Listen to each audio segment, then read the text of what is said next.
Hello and welcome back to another chapter of Home Finds Grian by Dragons Are Cool on AO3. Chapter 9, Beginner's Luck.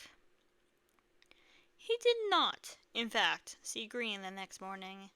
His cousin came stumbling out of the kitchen at almost 2 o'clock in the next afternoon. Whoa, good morning? Is it? Grian blinked at him owlishly. Well, no, not technically. Jimmy got up from the table. You feeling alright? Grian took a moment to answer. I think so. Looked like you were sleeping pretty hard when I checked on you this morning, Jimmy admitted, guiding Grian to sit down. I didn't know you were capable of not moving for that long. Grian snorted at him and took a seat at the table. Jimmy threw a cereal box at him, to which Grian squawked and flailed, and managed nothing but knocking the box onto the floor. Jimmy got a beady but tired glare for that, as he sat a bowl down in front of him. He went about making a cup of tea while Grian made his cereal.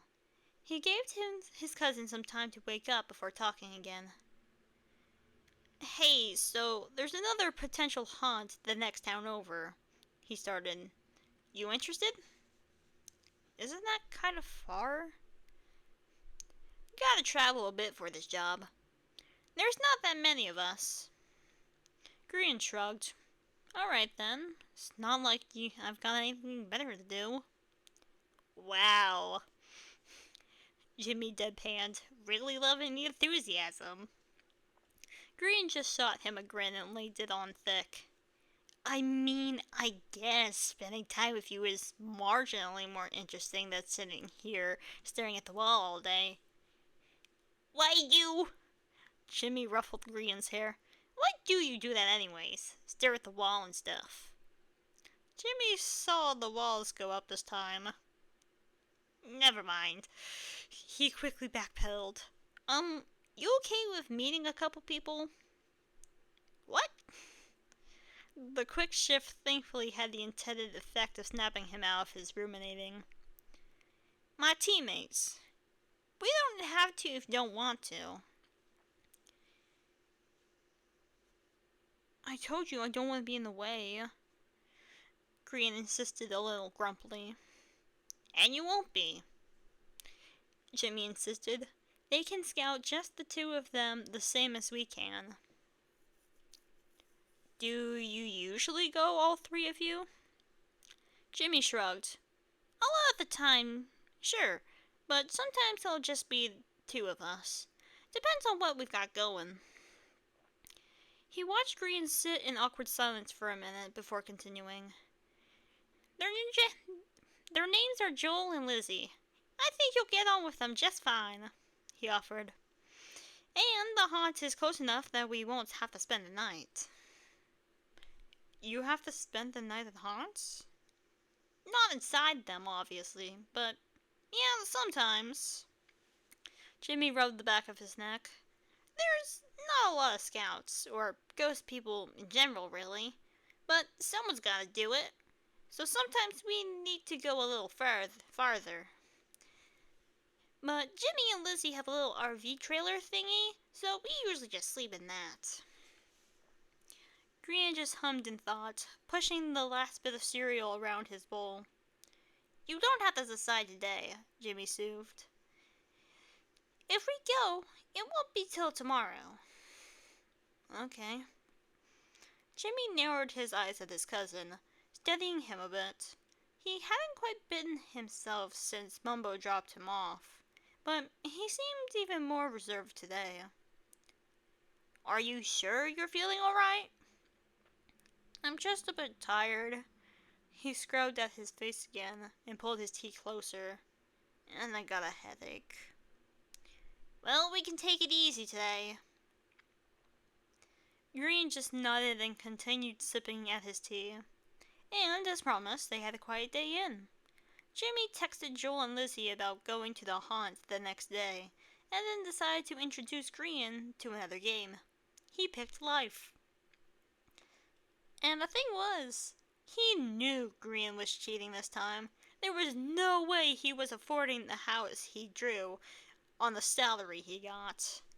And his luck was hitting all the tiles where he had to pay out for one thing or another was abysmal. But for the life of him, Jimmy could not catch him in the act. And he was watching for it. He was playing the banker. All the extra money was on his side of the board.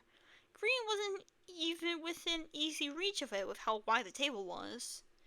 But here they were, about to retire, and he was sure he didn't stand a chance against his cousin and the piles of cash and life tiles he accrued.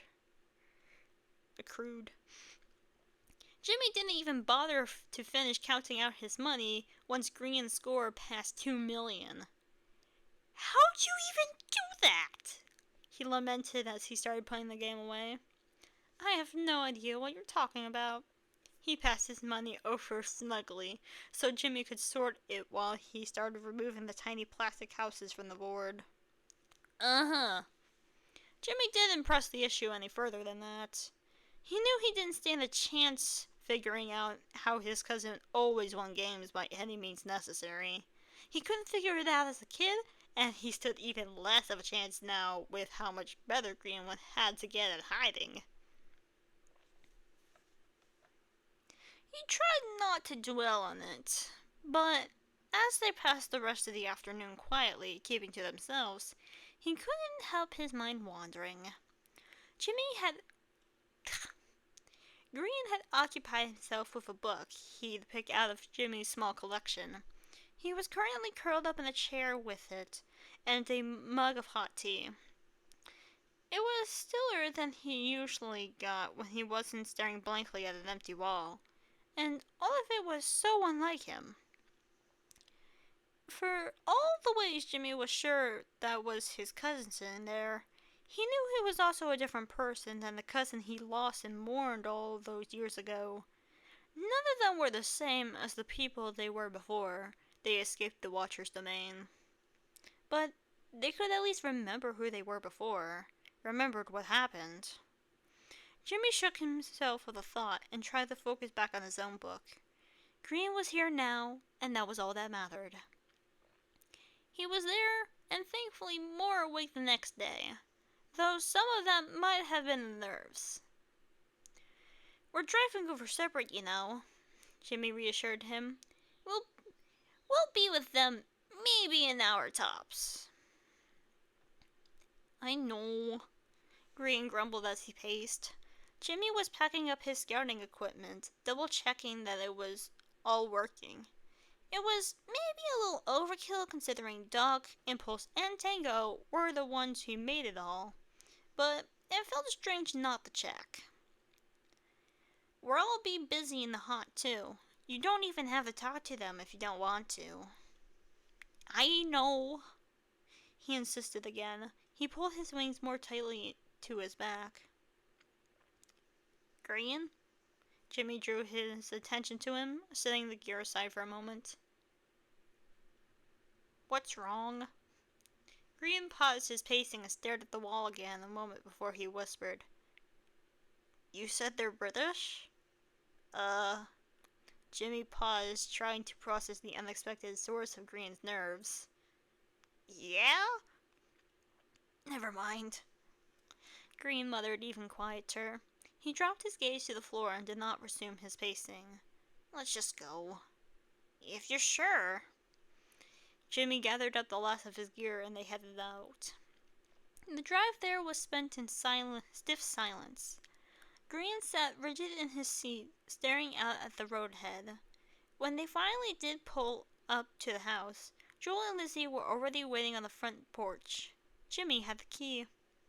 But he was looking at Grian as he studied the new people. Jimmy saw the way his eyes darted all over them. He saw the way he finally visibly relaxed. Okay? It's fine, he muttered sheepishly before climbing out of the car. Jimmy climbed out after him to be greeted by Joel's cajoling tone. Jimmy! Took you long enough. We hit traffic getting out of town, he defended as he threw the keys to him. Oh, be nice, you two, Lizzie scolded lightly. She made her way over to meet them. You must be Grian. It's nice to meet you. She held out her hand, but Grian looked to Jimmy instead, shuffling closer to his side. He might not say much. Jimmy lowered a wing around Grian's shoulders. He's still pretty nervous. Recent escape? Joel asked boldly, but with a more sympathetic tone than he usually took. Grian nodded hesitantly. That's rough, man. Glad you're out now. Joel seemed unfazed by how closed off Grian was. Now, are we gonna scout this haunt, or what? He led the way back up to the door, and the group followed him. Grian stayed close under Jimmy's wing the whole way. What do you think this time? Jimmy asked him quietly once they got inside. We betted on this one? Joel heard him anyways. Loser buys dinner! Grian stretched out to get as close to Jimmy's ear as he could before he whispered, Not haunted. All right, I'll say haunted then, Jimmy agreed. Joel then immediately joined Grian's side just to go against Jimmy, while Lizzie kept things even by agreeing with him instead. Joel laughed. Just you wait, Grian.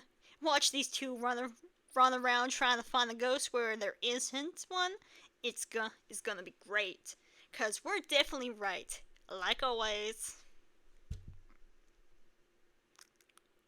Like always, half the time, Lizzie easily corrected. She was already wandering along one of the walls scanning for EMF. Don't listen to him, Grian. He thinks he's cool or something. Jimmy laughed while Joel sputtered, completely unable to defend himself beyond whining back. Don't embarrass me like that, babe. You don't need my help to be embarrassing, she muttered. Jimmy watched Grian take in the whole back and forth silently, his eyes ping-ponging between the two. Jimmy nudged him and offered the EMF reader and thermometer for him to choose from. Grian quietly took the thermometer and trailed along after Jimmy as he joined his team in investigation. The four of them carefully scoured the whole house. Then they did it again. And then Jimmy went at it a third time, though the sun was already setting, and still found nothing. It's getting night, guys. Joel droned as Jimmy came back downstairs. There's nothing here, he lamented. Joel grinned. Looks like you're buying dinner then.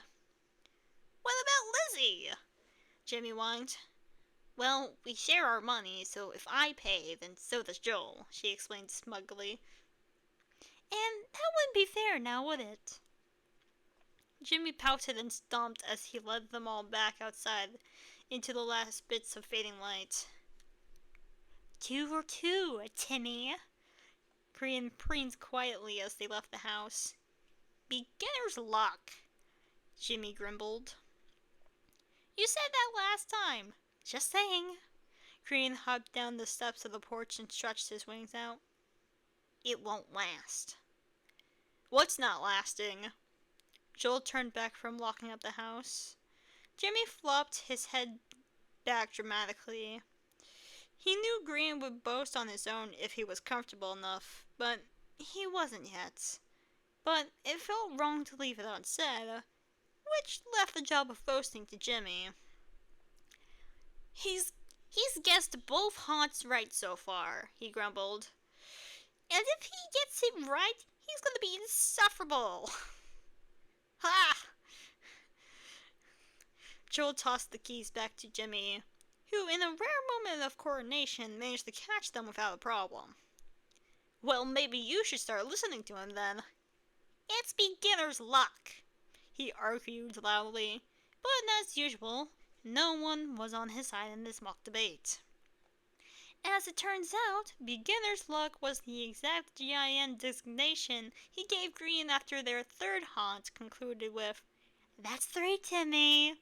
It won't last."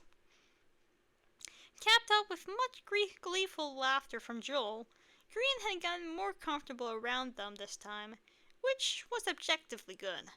The fact some of the improvement came from the shared comforting activity of teasing Jimmy was a separate issue. "Next time it's not gonna work," he insisted. "Jim, you gotta stop going against him. You're just embarrassing yourself." Joel patted him on the back condescendingly. "He hasn't been wrong yet, right?" Lizzie chimed in. "He's better at this than you." Jimmy turned to glare at his cousin.